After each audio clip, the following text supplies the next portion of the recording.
sir. Good evening.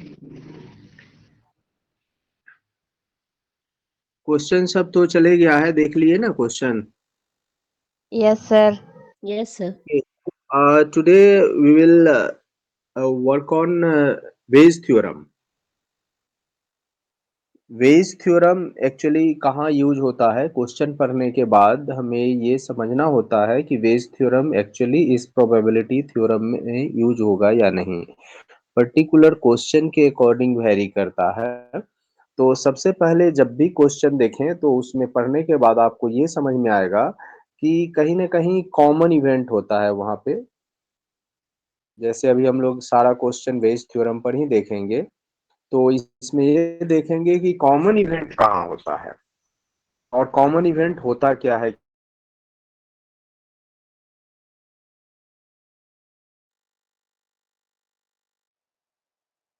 क्या दिया हुआ है, ये समझना है। और एक एग्जाम्पल के तौर पर ऐसे मैं बता रहा हूँ कि कॉमन इवेंट कहाँ यूज होता है। जैसे सपोज कीजिए कि एक फैक्ट्री में 3 मशीन है, ए बी सी,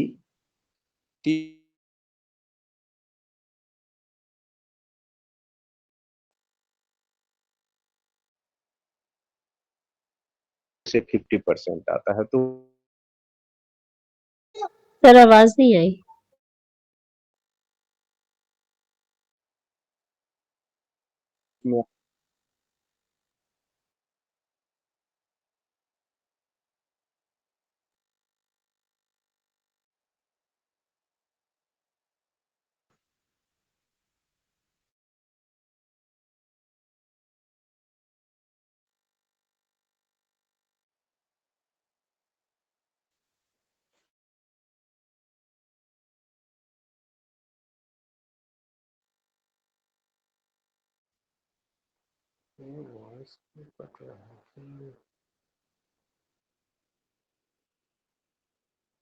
ठीक ठीक।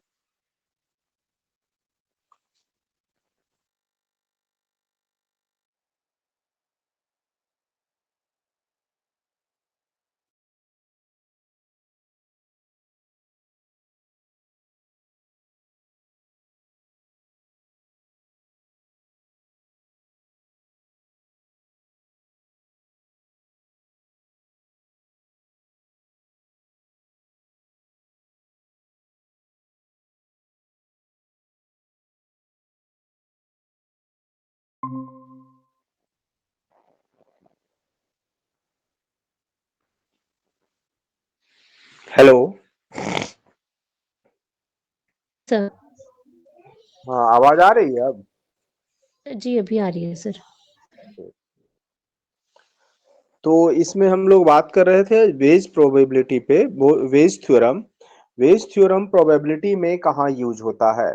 कॉमन इवेंट जहां भी रहेगा वहां वेज प्रोबेबिलिटी यूज होगा।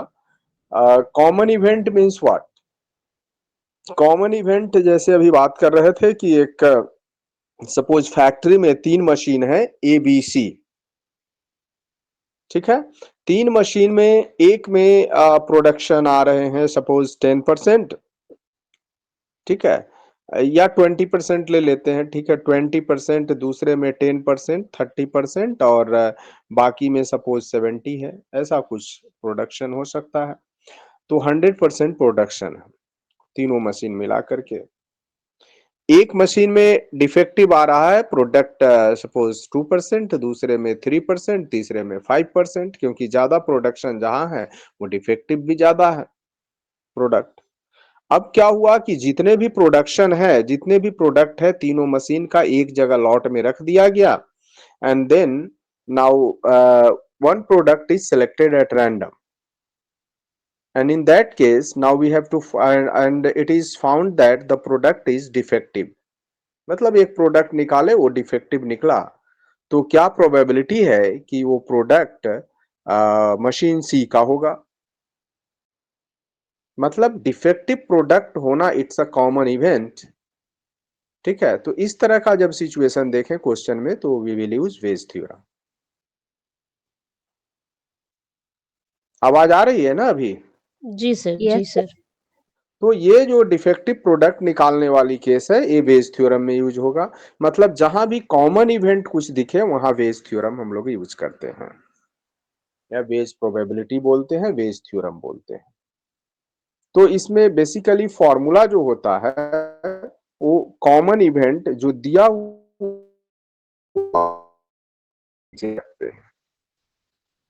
जो ऑलरेडी कंडीशन गिवन है उसको नीचे रखते हैं और बाकी उसके बेस पर कैलकुलेट करते हैं।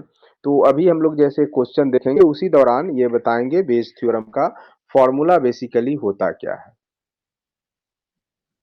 ऐसे जो वेज थ्योरम का बेसिक फॉर्मूला भी इसमें से लिखे हुए हैं, क्वेश्चन जैसे क्वेश्चन है तो आप देखेंगे उसमें प्रोबेबिलिटी दिया हुआ है E1 by A equal to probability of E1 into probability of A by E1 whole divided by probability of E1 into probability of A by E1 plus probability of E2 into probability of A by E2।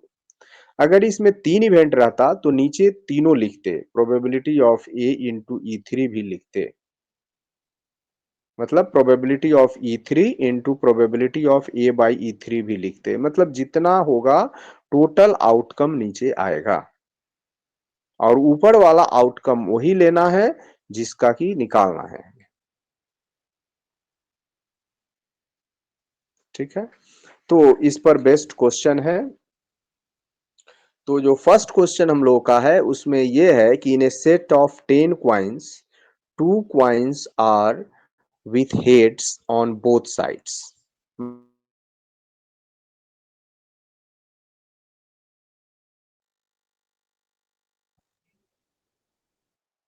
वो fair coin मुश्किल है, क्या करूं?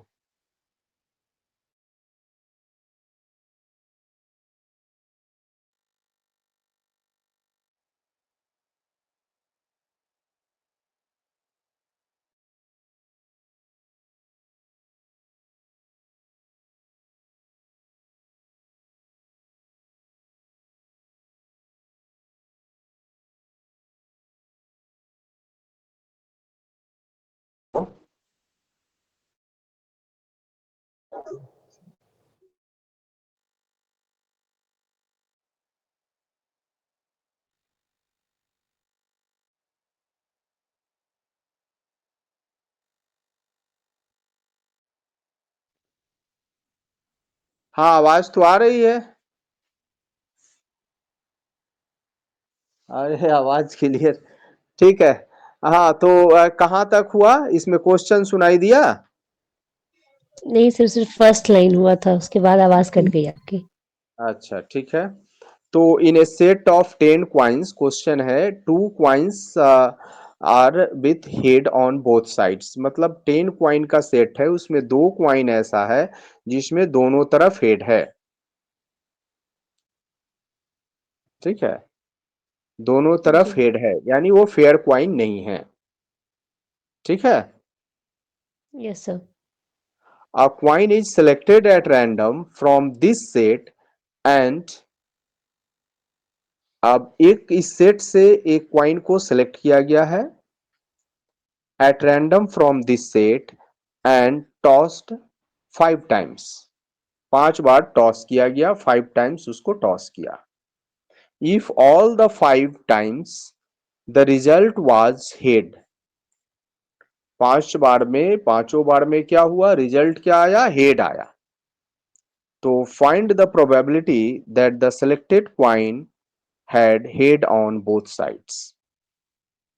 अब हमें ये probability find करना है कि जो सिलेक्टेड क्वाइन है उसमें हेड जो है दोनों तरफ है, इसकी क्या प्रोबेबिलिटी है।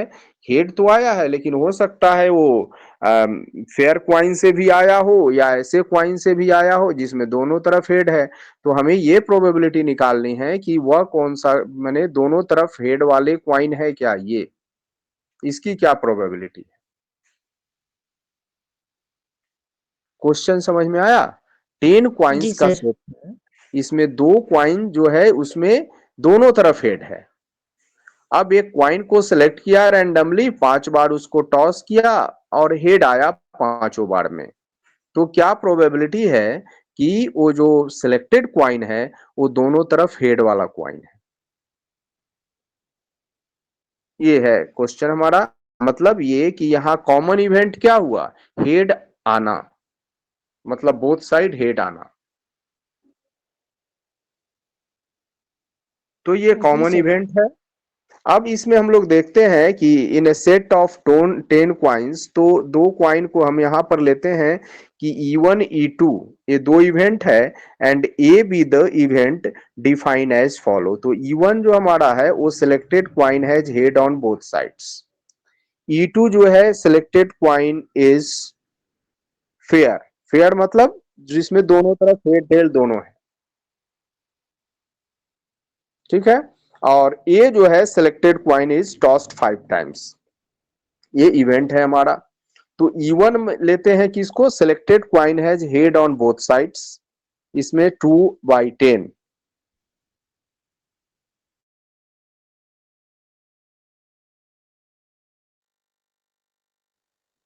हेलो 10 क्वाइन में 2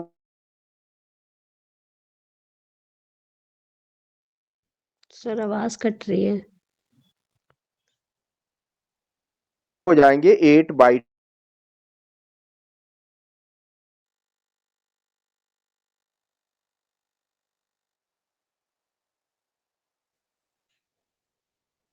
हेलो,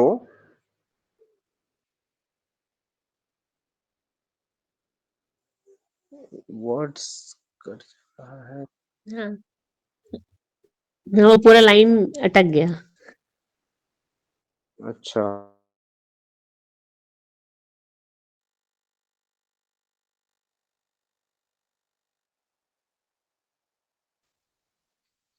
हम्म।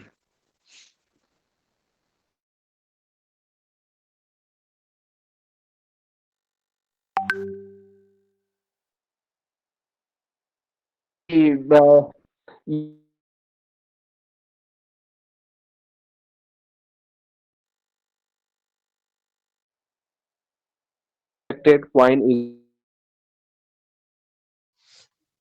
आवाज नहीं आ रही है सर।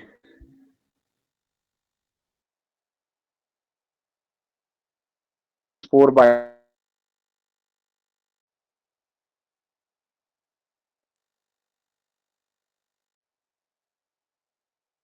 A/E1।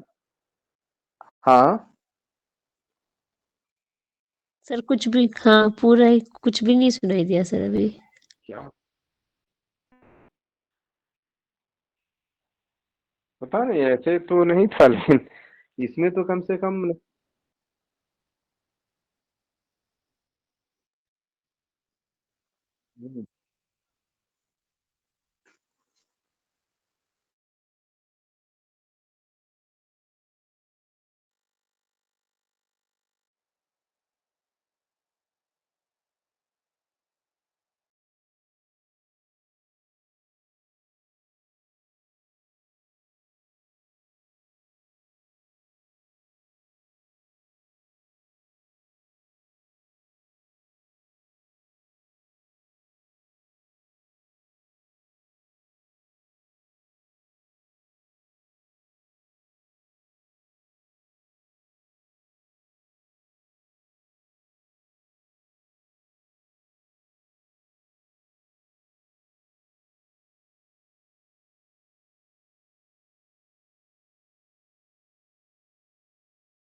हेलो। हाँ जी सर। सर। हाँ, आवाज हेलो। थोड़ा लोकेशन चेंज किए, देखते हैं। हाँ जी सर। ठीक है, तो हाँ, तो हम लोग इस क्वेश्चन में थे कि in a set of 10 coins 2 coins are with heads on both sides, so the remaining 8 coins are fair। 8 coins जो है वो क्या है, फेयर क्वाइन है। Yes sir. ठीक है, तो E1 E2 and A B the event define as follow. E1 हम लोग लिए हैं selected coin has head on both sides, और E2 लिए हैं जो फेयर क्वाइन है, और ए लिए हैं selected coin is tossed 5 times. So यहां पर E1 जो होगा वो क्या होगा, 2/10। 2/10 क्यों, बिकॉज टोटल 10 क्वाइंस है जिसमें 2 क्वाइंस जो है वो हेड ऑन बोथ साइड्स है, और हेड ऑन बोथ साइड्स वाले को E1 ले रहे हैं इवेंट।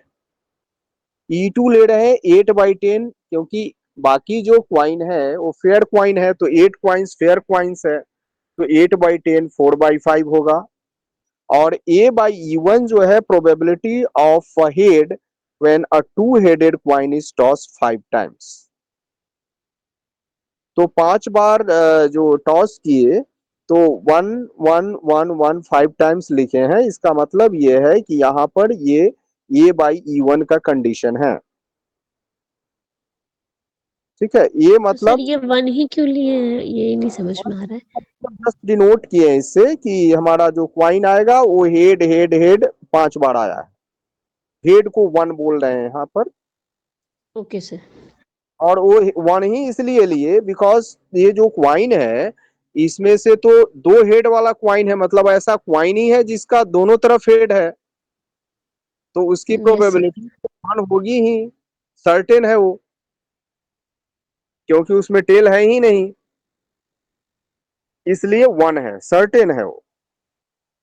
A/E2 है जिसमें probability of head when a fair coin is tossed 5 times. तो इसमें क्या होगा कि हर बार में हेड आने का चांस क्या होगा, 1/2। तो एक ये बार टेल वन भी आ बाई सकता है।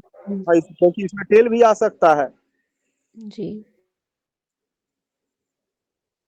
क्योंकि इसमें टेल भी आ सकता है, इसलिए इसको लिए 1/2 1/2 1/2 5 टाइम्स, तो 1/32 आ गया। ये कंडीशन निकल गया। ठीक है, अभी आवाज ठीक है ना।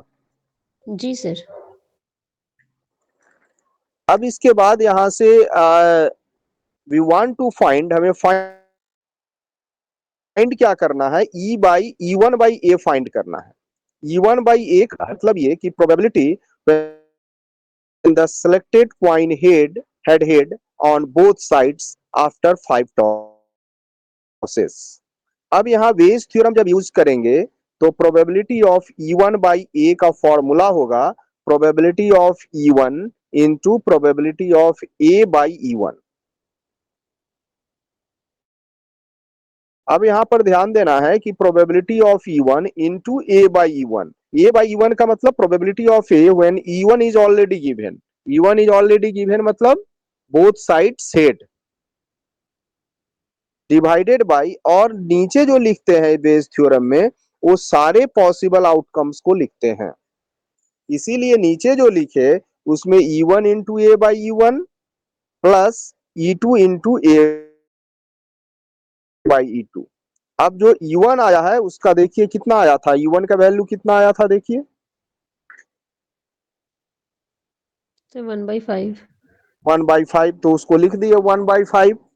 और A/E1 कितना आया है, 1 है सर। 1। फिर डिवाइडेड बाई E1 फिर 1/5 लेंगे, और A/E1 फिर 1 प्लस E2 की वैल्यू देखिए कितना है, सर 4/5। 4/5। और A/E2, 1/32। ठीक है, सबको ले लेना है, यहां से कैलकुलेशन आएगा 1/5 बाई 1/5 प्लस 4 8 जा 32 मतलब 1/40। तो ये कैलकुलेशन देख लीजिए कितना आ रहा है। Yes sir. ये 5 से 5 तो कैंसिल हो जाएगा ऐसे ही। 1/5 प्लस 4/160।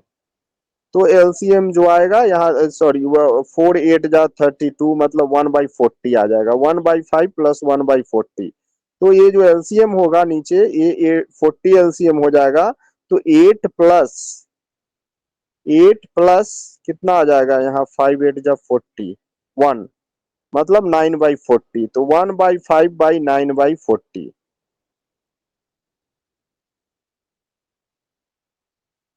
देख लीजिए ये कैलकुलेट करके जो आता है।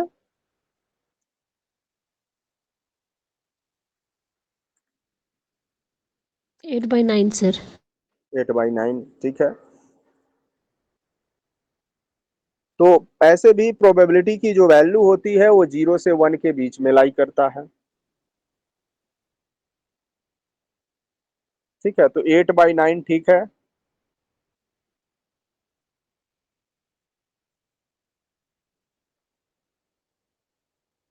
तो ये क्लियर हो गया, इसमें कोई डाउट? No sir. नहीं। चलिए अब सेकंड क्वेश्चन है। A man is known to speak the truth 3 times out of 5 times. इसका मतलब कि कोई टेस्टिमोनियल या कुछ भी दे रहा है, विटनेस कहीं। तो एक आदमी है जो 5 बार अगर कोई चीज बोलेगा, 5 टाइम्स अगर कहीं विटनेस देगा, तो उसमें 3 टाइम्स क्या बोलेगा, फैक्ट बोलेगा, ट्रू बोलेगा। लेकिन 2 टाइम्स वो फॉल्स बोलता है। ठीक है। ही throw a die and report that it is a number greater than 4। अब वो आदमी क्या कर रहा है, एक डाई को थ्रो कर रहा है और रिपोर्ट कर रहा है कि ये नंबर जो आया है वो ग्रेटर देन 4 है, 4 से बड़ा नंबर है। तो find the probability that it is actually A number greater than 4। अब हमें ये फाइंड करना है, प्रोबेबिलिटी निकालना है कि एक्चुअली वो जो नंबर है वो सच में ग्रेटर देन 4 है, इसकी क्या प्रोबेबिलिटी है, यानी कि वो फैक्ट बोल रहा है, इसकी क्या प्रोबेबिलिटी। ठीक है, ये क्वेश्चन है। तो हम यस यहां सर। पर भी 3 इवेंट लेंगे, E1 लेंगे, E2 लेंगे और A लेंगे। E1 जो लिए हैं इसमें हम ये ले रहे हैं कि the die show a number greater than 4। ठीक है, E1। सर। E2 जो लेंगे वो ले रहे हैं the die does not show a number greater than 4। E2 ले रहे हैं जिसमें डाई जो है वो नंबर ग्रेटर देन 4 नहीं शो कर रहा है। और ये जो है the man report that the die show a number greater than 4। मतलब 3 इवेंट आया। एक ये कि एक्चुअल में नंबर ग्रेटर देन 4 है। E2 जो इवेंट है उसमें वो नंबर ग्रेटर देन 4 नहीं है। और ये एक ऐसा है जिसमें कि जो मैन रिपोर्ट कर रहा है कि die show a number greater than 4। Die जो शो कर रहा है वो नंबर ग्रेटर देन 4। ठीक है। तो अब इसमें इवेंट देख लीजिए क्या हो सकता है। डाई में टोटल 6 नंबर होते हैं। ठीक है। तो E1 अगर ग्रेटर देन 4 होना चाहिए तो वो नंबर क्या क्या होना चाहिए? 5 6 सर। 5 एंड 6, यानी कि 2 पॉसिबिलिटी, 2/6 है ना। 2/6 दैट मीन्स 1/3। और E2 जो होगा वो number does not greater than 4, यानी 4 से बड़ा नंबर नहीं है। ऐसा क्या हो सकता है? तो 4 से छोटा नंबर लेना होगा। वो क्या हो सकता है? तो सर यानी 2 1 को 2 माइनस 3। करेंगे तो 4 बच रहे हैं, 4 बच रहे हैं, जी है ना। सर। तो बड़ा नहीं होना, यानी कि 4 तक आ सकता है वो नंबर, 1 2 4, 1 2 3 4। तो इसकी पॉसिबिलिटी है 4/6। Yes sir. तो 8 कितने रहे इसमें? 4/6 मीन्स 2/3। ठीक है। Yes sir. अब यहां से ले रहे हैं A/E1। The man report that the die show a number greater than 4। A/E1। ठीक है। तो ये जो ट्रू है इसकी पॉसिबिलिटी क्या है? The man report true. इसकी पॉसिबिलिटी 3/5 हो रही है, क्योंकि वो क्या है कि ट्रू बोलता है 3/5। मैन के ट्रू बोलने की पॉसिबिलिटी क्या है? 3/5 है। 3/5। Yes sir. तो A/E2, the man report that the die show a number greater than 4, given that the die does show a number greater than 4। तो मैन जो है वो लाई मतलब फॉल्स बोलता है, इसकी पॉसिबिलिटी क्या है? 1 - 3/5। ट्रू बोलने यस की सर, पॉसिबिलिटी 2/5। 3/5 है। तो ट्रू नहीं बोलने की पॉसिबिलिटी क्या है? 1 - 3/5, दैट इज 2/5। Yes sir. अब फिर यहां वेज थ्योरम अप्लाई होगा, E1/A का फॉर्मूला।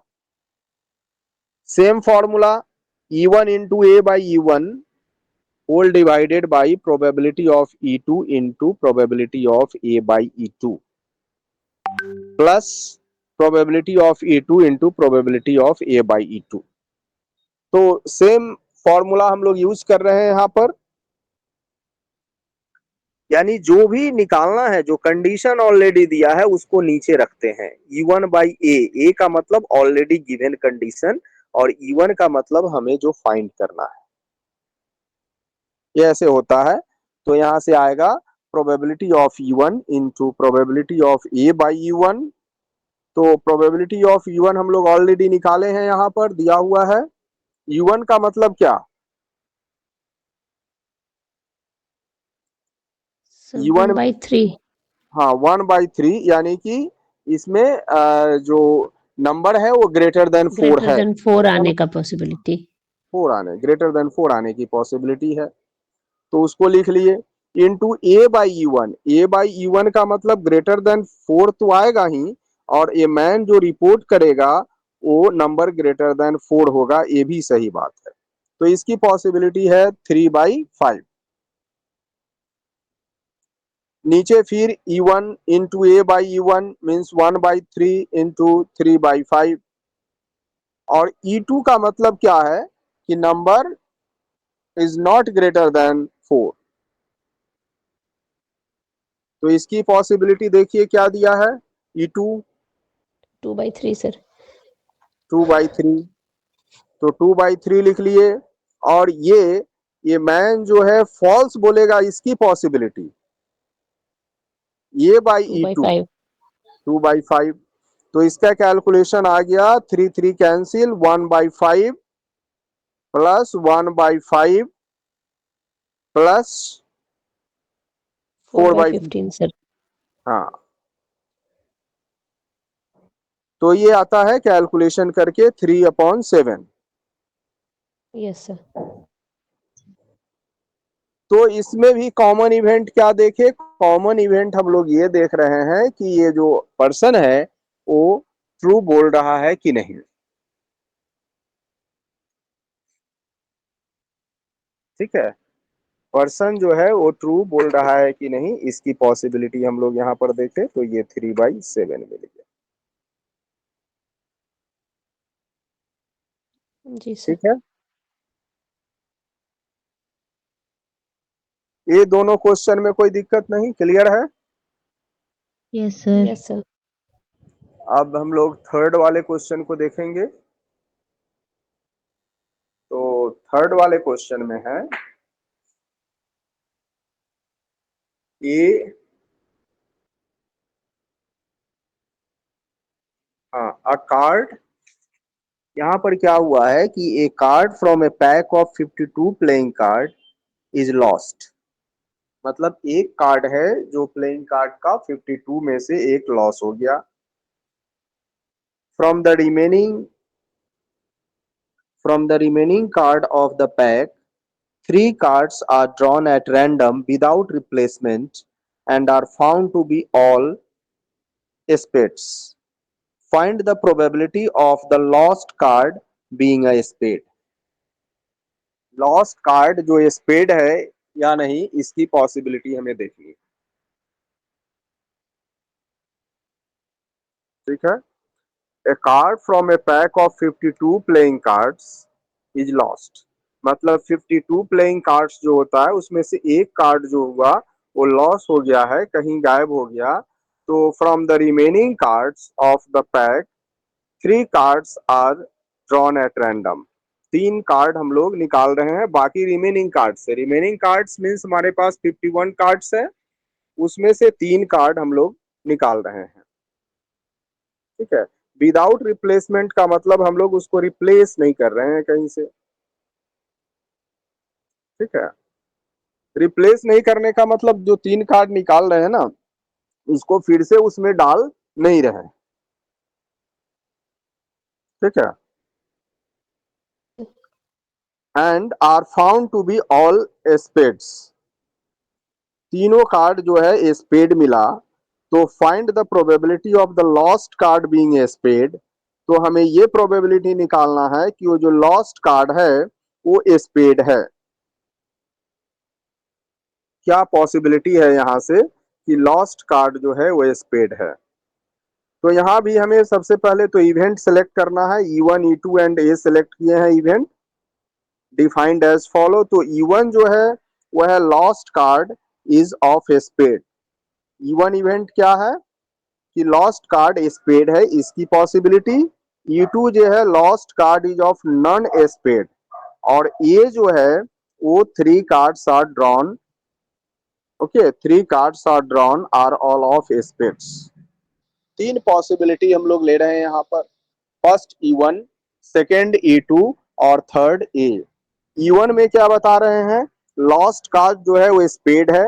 E2 में ले रहे हैं कि नॉन स्पेड है E2 मतलब लॉस्ट कार्ड, और ये जो है इसमें 3 cards drawn are all of spades. तीनों कार्ड जो ड्रॉ किए हैं वो स्पेड्स है। तो ये जो केसेज है इसमें देख लेते हैं। फिर यहां से पॉसिबिलिटी क्या निकल रही है। सबसे पहले जो क्वाइन इसमें है कितना, स्पेड्स कार्ड होते कितने हैं, how many cards are spades. 13 sir. Yes, सारे चार चार तरह के कार्ड है, सब 13 रहते हैं। 13 तो 13 है। ठीक है। 13 में क्या हुआ, एक स्पेड कार्ड लॉस्ट हो गया है, तो बचे कितने, 12। 12। अब 12 में से हमें 3 को निकालना है, तो कितने तरीके से ये बाहर आ सकता है। तो यहां हम लोग यूज करेंगे कॉम्बिनेशन। मैंने इसको निकालने के लिए फिर बेस थ्योरम तो करना ही है, लेकिन जो ये इवेंट निकलेगा इसकी पॉसिबिलिटी कॉम्बिनेशन से निकलता है। तो कॉम्बिनेशन में आपको पता है, बताए थे एनसीआर। एनसीआर की फॉर्मूला क्या है, sir factorial n divided by factorial r into factorial n minus r। Factorial N by factorial R into factorial N minus R. तो 12C3 में हम लोग क्या करेंगे, factorial 12 by factorial 3 into factorial 12 minus 3। ठीक है। तो इसका कैलकुलेशन देखिए कितना आएगा, 12C3 का factorial 12 by factorial 3 into factorial 9 कैसे निकलेगा, 12 into 11 into 10 into factorial 9 by factorial 3 by factorial 9। तो फैक्टोरियल 9 तो कैंसिल हो जाएगा, बचा ऊपर में क्या, न्यूमरेटर में 12 इंटू 11 इंटू 10, 12 इंटू 11 इंटू 10, ठीक है, बाई फैक्टोरियल 3। 3। तो factorial 3 mean 3 into 2 into 1 mean 6, 6 हो जाएंगे। तो 12 into 11 into 10, 12 into 11 into 10 by 6।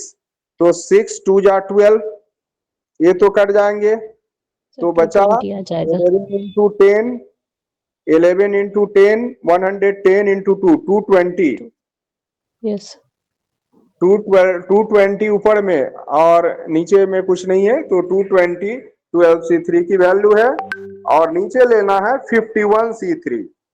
क्यों 51? बिकॉज एक कार्ड जो है लॉस्ट है 52 में से, तो बचा कितना 51, तो 51C3।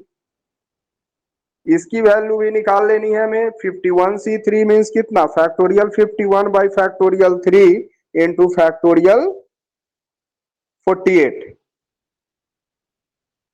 ये समझ में आ रहा है ना कैलकुलेशन? हाँ सर। Yes sir. अब 51 से इसको 51 इंटू 50 इंटू 49 ये हो जाएंगे, into factorial 48 by factorial 3 into factorial 48। तो factorial 48 cancel, 51 into 50 into 49 by 6,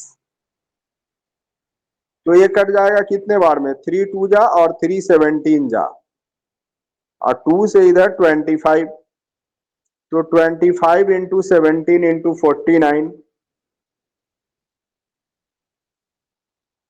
तो ये कैलकुलेशन देख लीजिए, इसका जो आता है ऊपर में 220 आया है, नीचे में कट कुट के आया है 20825। ये ए बाई यस सर। E1 का हो गया, ए बाई E1। नेक्स्ट इसी तरह से ए बाई E2 के लिए निकालेंगे। ए बाई E2 के लिए when E2 are the event, यहां पर E2 के लिए भी है, तो E2 क्या हो जाएगा, E2 हो जाएगा आपका 13C3 बाई 51C3। ऐसा 13 यहां पर क्यों हो गया,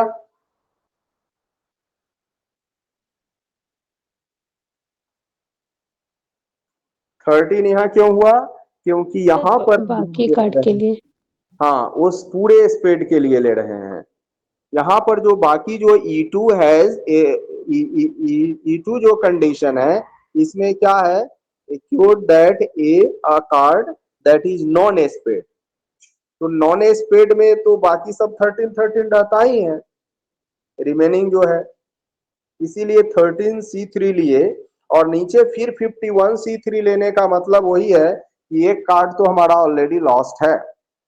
क्योंकि ये नॉन स्पेड वाला कंडीशन ले रहे हैं, इसलिए न्यूमरेटर में तो 13C3 कर ले रहे हैं, बट यहाँ पर डिनोमिनेटर में हमें 51C3 लेना होगा, बिकॉज एक कार्ड ऑलरेडी लॉस्ट है। इसीलिए टोटल आउटकम में तो एक कम ले रहे हैं, लेकिन ऊपर में न्यूमरेटर में हम लोग ले रहे हैं पूरा 13C3। तो इसका भी कैलकुलेशन कर लेना है, 13C3 factorial 13 by factorial 3 into factorial 10, और 51C3 में factorial 51 by factorial 3 into factorial 48। ठीक है, इस कैलकुलेशन पार्ट में तो दिक्कत नहीं है कुछ। नहीं सर। सर ठीक है, तो ये निकल गए 286 बाई 20825, बिकॉज 51C3 की तो वैल्यू सेम है। Now we want to find E1 by a, E1 by a हमें फाइंड करना है, तो यहां पर वेज थ्योरम फिर यूज करेंगे। E1 by A equal to probability of E1 into probability of A by E1 by probability of E1 into probability of A by E1 plus probability of E2 into probability of A by E2। अब E1 की possibility क्या था, probability of E1 क्या था, calculation निकला था 1/4। 1/4, और ए by E1 निकला था, उस वैल्यू को डालेंगे, कितना था सर, 220 बाई 20825। सेम नीचे में वैल्यू फिर डाल लेंगे, 1/4 इंटू 220 बाई 20825 प्लस E2 की वैल्यू निकली है कितना, E2 तो 3/4 है। 3/4 है, तो 3/4 पुट कर लेंगे, इंटू इसका अभी निकाले थे हम लोग 286 बाई 20825। अब इसका कैलकुलेशन कर लेना है तो ये आंसर आ जाएगा इसका।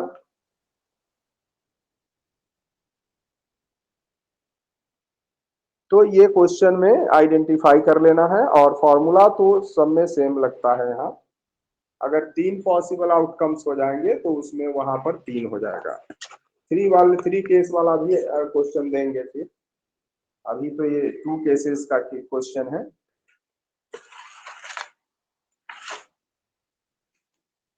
ठीक है, नेक्स्ट क्वेश्चन है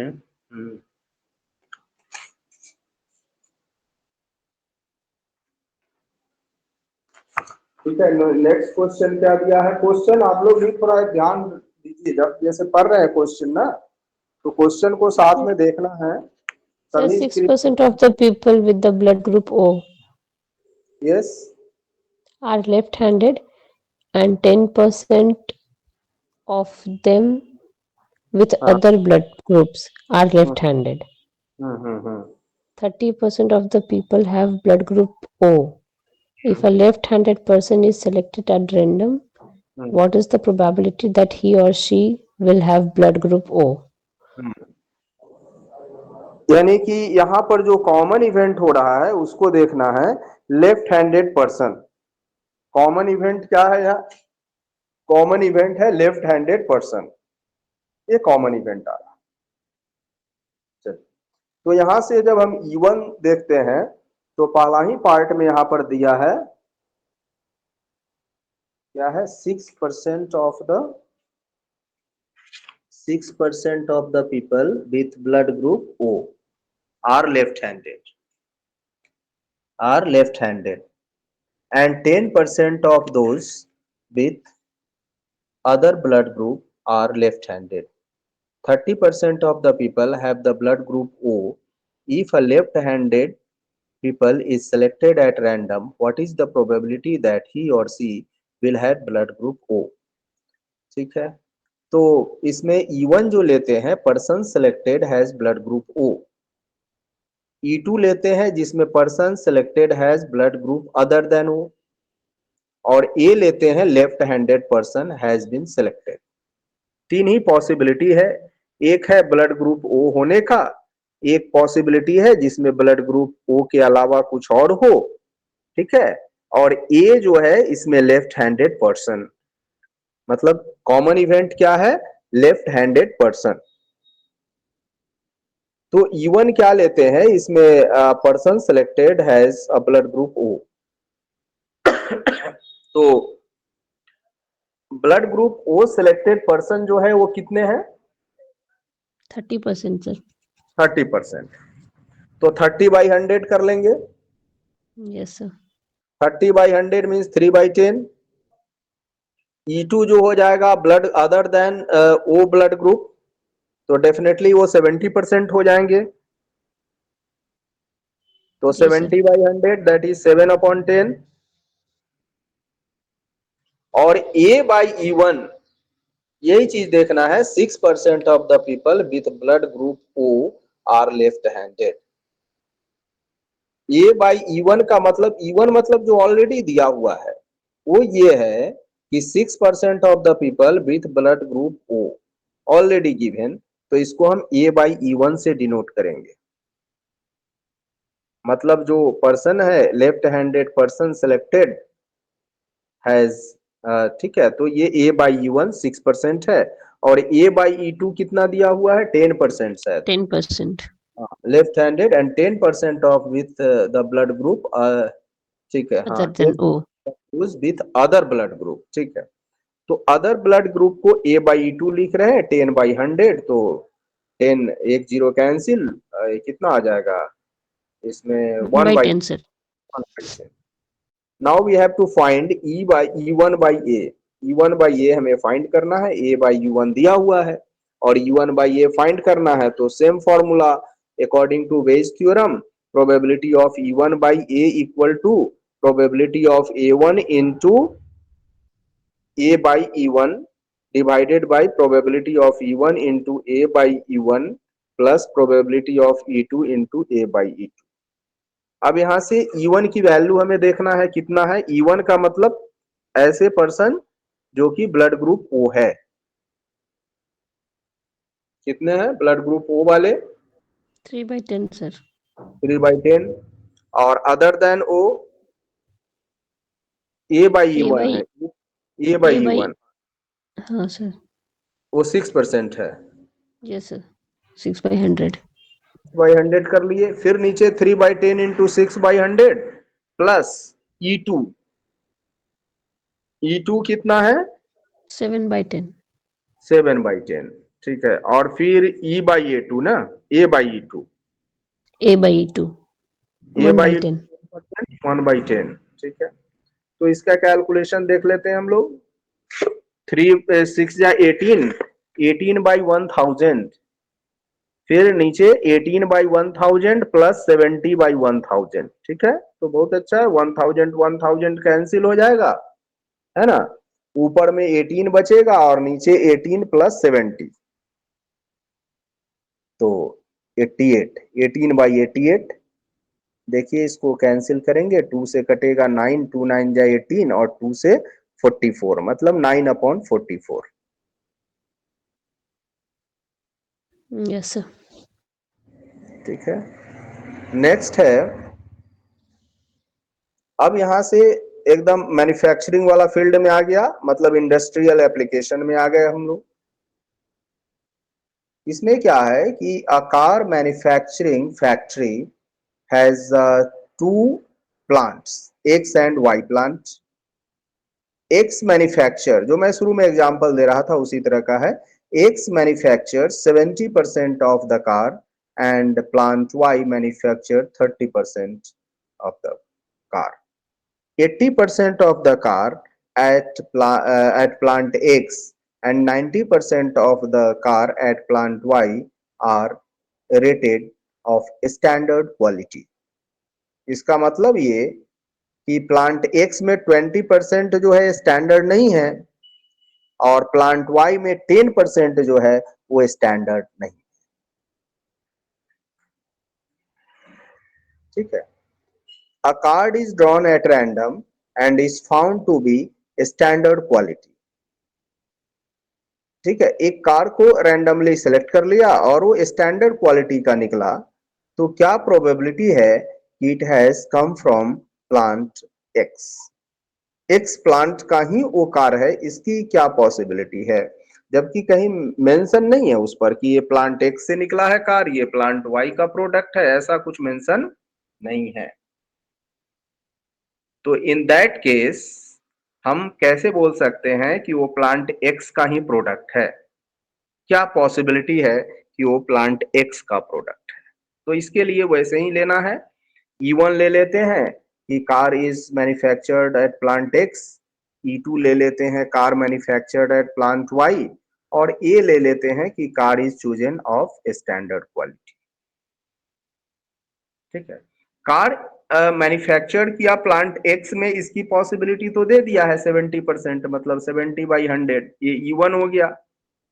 E2 जो है कहां से है? 30%। 30/100 प्लांट वाई का है। ठीक है।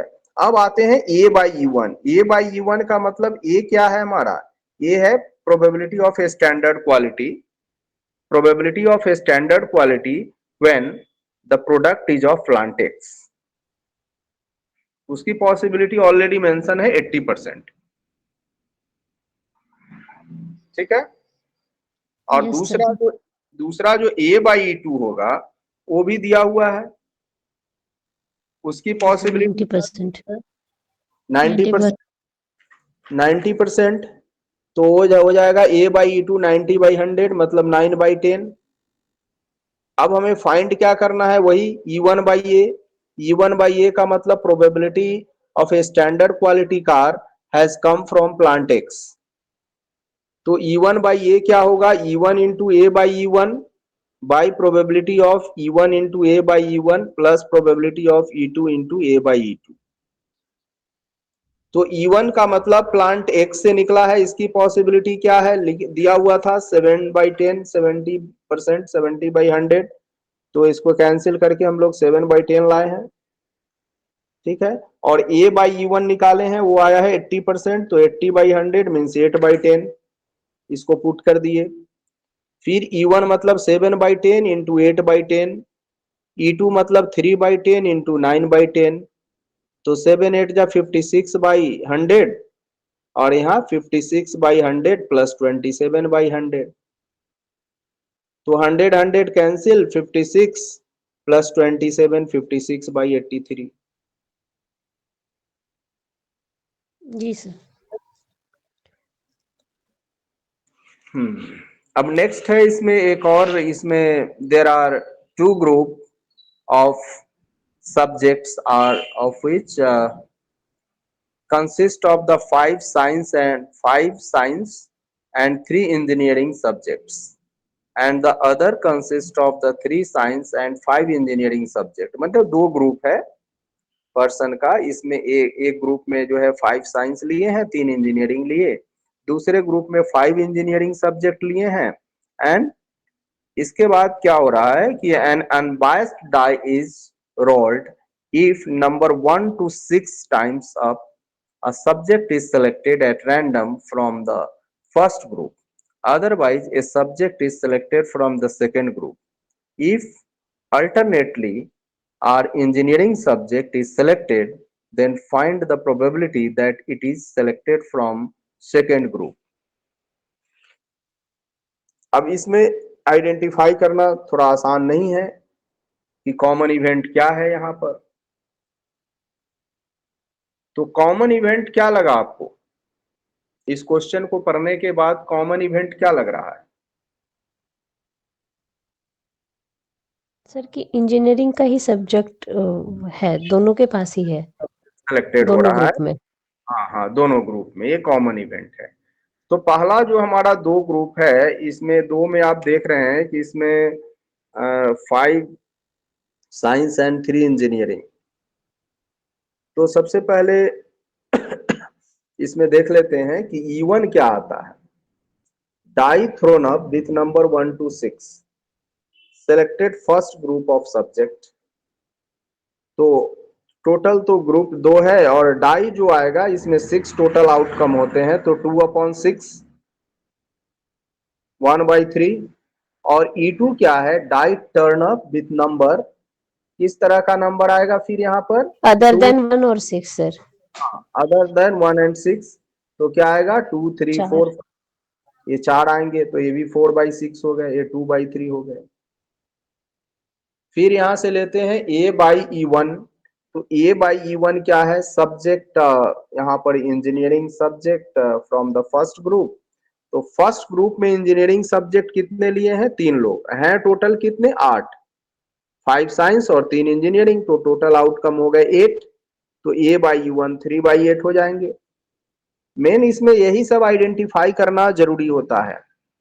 A/E2 कितने हो जाएंगे? तो A/E2 में देखिए इंजीनियरिंग वाले कितने हैं दूसरे ग्रुप में? 5 है सर। 5 है। तो यहाँ भी टोटल 8 है, तो 5/8 यहाँ भी हो जाएंगे। अब हमें सेलेक्ट क्या करना है? E2/A। E2/A क्यों सेलेक्ट करना है? अभी तक के क्वेश्चन में हम लोग E1/A लेते थे, यहाँ E2/A लेने का मतलब ये होता है कि हमें क्या फाइंड करना है? Find the probability that it is selected from second group, और सेकेंड ग्रुप का प्रोबेबिलिटी हम E2 लिए हैं, इसलिए E2/A ले रहे हैं। ठीक है। तो E2/A क्या होगा? तो probability of E2 into probability of A/E2, फिर divided by probability of E1 into A/E1 plus E2 into A/E2। देखिए नीचे तो सेम रहेगा सब में, है ना, डिनोमिनेटर विल बी सेम, इसमें कोई चेंजेस नहीं है। Yes sir. तो बस वैसे लिखना है। तो E2 हम लोग का कैलकुलेशन आया है पहले से, 4/6 2/3 इंटू A1/E2 कितना है? 5/8 है। फिर यहां से E1 है 1/3, E2 है 3/8 प्लस E2 2/3 5/8, तो कैलकुलेशन आ गया इसका 10/24। और यहां से आया 3/24 प्लस 10/24, तो 13/24।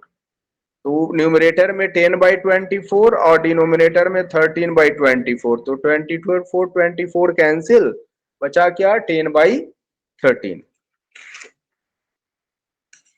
ठीक है, यस सर। तो इतने क्वेश्चन हम लोग वेज थ्योरम पर किए। कुछ क्वेश्चन मैं आपको भेज रहा हूं वेज थ्योरम पर, उसको सॉल्व करके देखिएगा।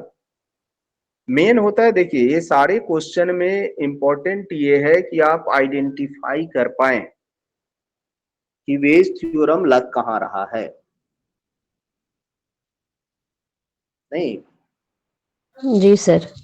ये सर वो आइडेंटिफाई क्वेश्चन के साथ आंसर भी भेज दीजिएगा ताकि पता चले सही बना रहे हैं या नहीं। आंसर भी भेज देंगे, आंसर भेजेंगे तभी पता चलेगा, क्योंकि ये सभी क्वेश्चंस के साथ आंसर रहेगा। और मेन चीज थोड़ा सा आप लोग क्या कीजिएगा ना, जब सॉल्व कर लीजिएगा, ठीक है, ज्यादा क्वेश्चन अभी नहीं भेजेंगे क्योंकि कल ही आपको फिर क्लास है, तो 4-5 क्वेश्चन भेजेंगे, उसको आप देखिएगा कि सॉल्व करके आप मैम को भेज दीजिएगा, ठीक है सर। ठीक है सर। ताकि हम लोग फिर ठीक से चेक कर पाए कि मेन चीज है आइडेंटिफाई कर पाना क्वेश्चन में। ये सब चीज जितना चीज है ना जो लिखा हुआ है, जैसे E1 E2 A/E1 A/E2, ये सब आइडेंटिफाई करना जरूरी है। तो हम ये देखना हमें कि क्वेश्चन में आप आइडेंटिफाई कर पा ले रहे हैं, तो कैलकुलेशन तो कोई बात नहीं हो तो कर ही लेंगे। ठीक है, तो हम जस्ट अभी कुछ क्वेश्चन डाल दे रहे हैं मैम को इसमें, और वो आपको दे देंगे ताकि आज आप कर पाए।